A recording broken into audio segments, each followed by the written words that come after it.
Hello, everyone. Hi there.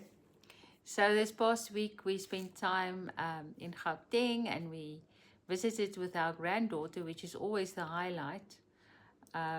I'm sorry if we are stepping on toes, but it really is the highlight to spend time with her. And we just again realized how important storytelling Mm, is for her at this mm, age, and um, how she enjoys and especially that she needs them to be funny at this stage. It needs to be mm. funny stories. So we get these prescriptions of what stories she wants to hear and what is funny for her. So Yes. it's a continuous storytelling. If she gets into the bath, I have to take some of her bath toys and I have to tell her stories with these bath Mm, toys. And she literally hangs on the side of the bath, mm. listening to the story. It's like she's totally Immersed. immersed in the story. I have to remind her to actually bath. Mm. So it forms a very important part of our play when we visit with her. And the thing is, we don't visit that often. It's a far way off, so Yeah, now a little bit more regular, but it's not that often. But she can remember stories yeah. that we've told years ago or months And then ago. she'll want us to pick up on the Yes, story. or we must use the same The same characters characters, yes. again in Yeah, the story, or she'll copy you yeah, and she'll use the characters. yeah. But it's so nice because she tells the story and she uses your characters sometimes, and because she wants to prep you, she wants to get you warmed up. She knows what she wants, and Yes, so yeah, she tells these stories and she tries to be funny, but in all honesty, she tries too hard, so it's not really funny. you So, can't really try to be so funny. we more uh, Reserved, actually. reserved, and we smile politely and so on. And then she takes these dolls and stuff and she puts it down with a sigh and she says, "I'm trying my best."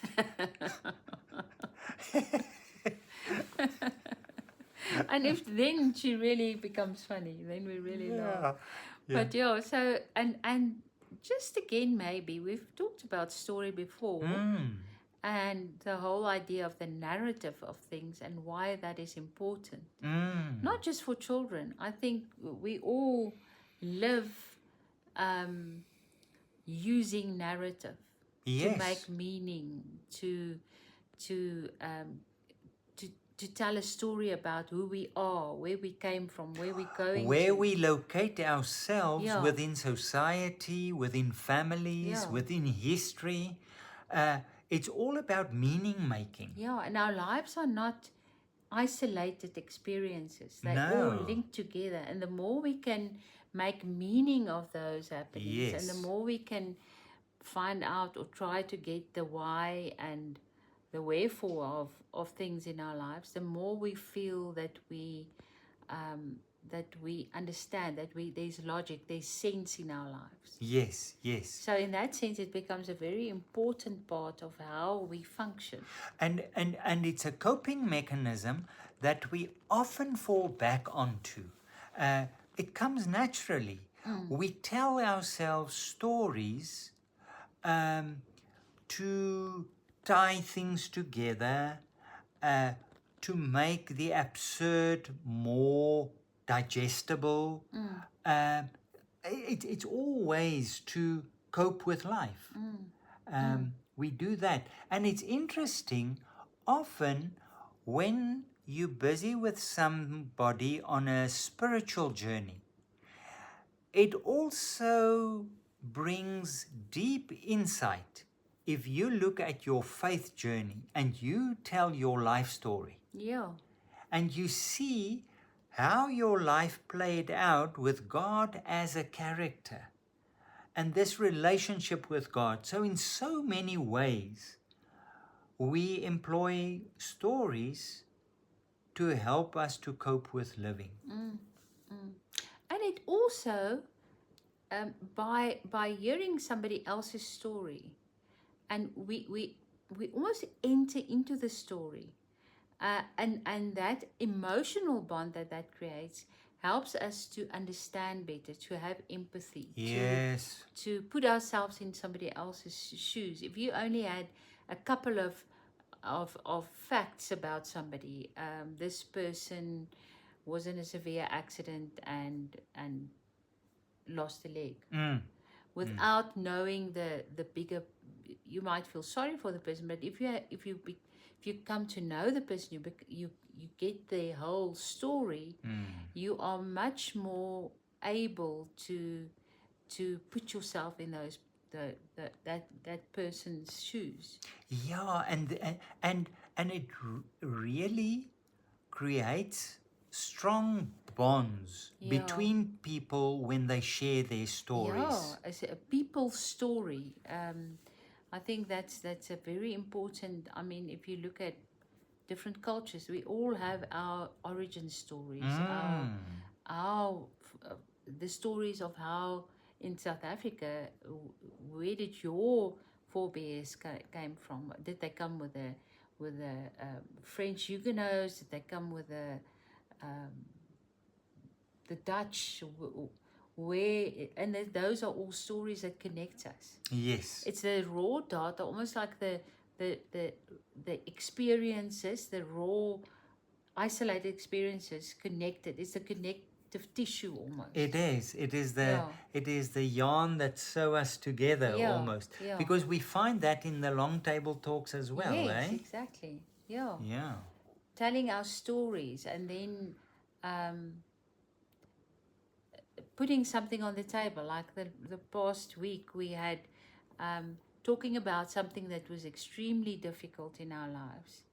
And it was a quote by Charles McKenzie. How did we decide it's pronounced? Yeah. Mackesy. Yeah. And looking back on that and realizing how well you actually did. Yeah. So you had to take a story, an episode from your life, and look at that and see how it played out. Looking back at it to your past self. Yes. And that was so meaningful as well. Yeah. But it brings us closer. And there's empathy. Yeah,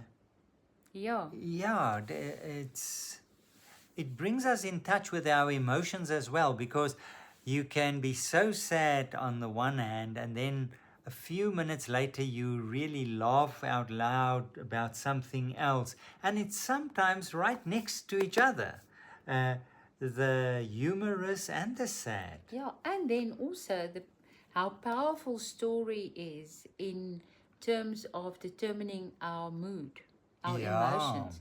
I mean, if you are somebody who tends to embroider the worst case scenarios, looking into the future and take an incident and start embroidering on that, very soon you have yourself in such a state. Yes. So story is really powerful in connecting people, but also in disconnecting you if you go down a certain negative path with your story and embroider that which is not probable. There might be a slight chance. What is that saying, that only 10% of what you are fearing might come to pass, or not even 10%. And often stories that we tell ourselves can have a very an impact both ways. And by merely saying that, we are saying how we constantly employ stories. We tell ourselves stories. What are they thinking about me? What are they feeling about me? We are telling stories. And we live by those stories that we tell. Say you have your story is that of a victim. Yes. then that is your story Yes. that you tell, that They you out feel, to get that you, me. and that is the way that you look at life. Yeah. So it totally influences the way that you live your life. Yeah. And it is so interesting. Often we come back to that. But Jesus, who came to teach people how to live, to guide them into meaningful living, the way he did that was predominantly through stories. There in the message where And not it's mind-blowing stories. no. Just normal day-to-day living experiences. And I think the beauty of that is that, again, like we see with our granddaughter, is that story comes in at a almost a subconscious level, Yes. where the mind is not able to use logic and fact Yeah. to protect you, your ego, to be on the lookout. So to the defenses. the defenses are down, and it comes in, and it changes you. Yeah. Emily Dickinson, who said sometimes it is impossible to convey the truth directly to somebody, so you have to tell it slant. Yeah, that's beautiful. You have to tell it slant, and stories are often telling it slant. Yeah. It comes with an angle, and before you know it, it stands next to you. Yeah. When David had Bathsheba's husband killed and so on, then Nathan the prophet comes and he tells him a story about this rich man and the poor man with his lamb, and David gets so upset, and then he says, "You are the man." Yeah. And there the story is, there the truth is. Well, why, if he confronted David, Yes. he would have had his defenses up. Yes, Yeah. yes.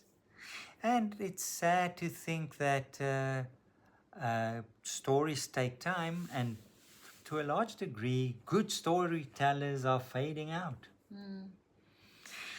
But we would love to hear about wonderful stories or storytellers in your life, experiences. It's always lovely to get the feedback, but in the meantime, take care. Keep well, everyone. Bye-bye. Bye.